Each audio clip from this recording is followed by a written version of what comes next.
భద్రాద్రి కొత్తగూడెం జిల్లా అశ్వారావుపేట భద్రాచలం రోడ్లో పోలీసులు వాహన తనిఖీలు చేపట్టారు. పోలీసుల సోదాల్లో భాగంగా ఓ అంతర్రాష్ట్ర బైక్ దొంగను అరెస్టు చేశారు పోలీసులు. హీరో గ్లామర్ బైక్పై వచ్చిన నాగరాజును పోలీసులు చెకింగ్ చేశారు. బండి లైసెన్స్ పత్రాలు అడగడంతో అసలు దొంగ బయటపడ్డాడు. ఇక తెలుగు రాష్ట్రాల సరిహద్దుల్లో 9 బైకులు దొంగతనం చేసినట్లు గుర్తించారు. కేసు నమోదు చేసుకున్న పోలీసులు దర్యాప్తు చేస్తున్నారు.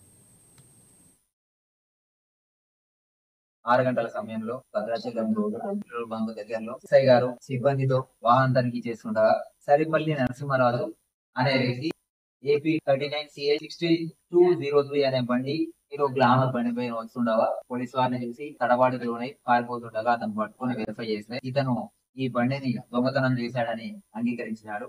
ఇతని గురించి వెరిఫై చేస్తే ఇతనిపై 2022 సంవత్సరంలో సామర్లకోట పోలీస్ స్టేషన్ లో బైక్ దొంగతనం ఒక కేసు రిజిస్టర్ అయింది. ఇతను గత కొంతకాలంగా ఆ కేసులో బయటకు వచ్చిన తర్వాత నుంచి మళ్ళీ దొంగతనాలకు పాల్పడుతూ ఒక 9 బండ్లను దొంగతనం చేయడం జరిగింది. ఆ 9 బండ్లను కూడా ఎస్ఐ గారు సిబ్బందితో రికవరీ చేయడం జరిగింది. ఈ 9 బండ్లను పోలీస్ స్టేషన్లలో కాకినాడ, పెద్దాపురం, తర్వాత కాకినాడ రూరల్, రాజమండ్రి, సర్పవరం, అశ్వారావుపేట ఈ లిమిట్స్ లో కూడా ఈ కేసెస్ రిజిస్టర్ కావడం జరిగింది. ఇతన్ని ఈ రోజు అరెస్ట్ చేసి కోర్టు ముందు ప్రొడ్యూస్ చేయడం జరుగుతుంది.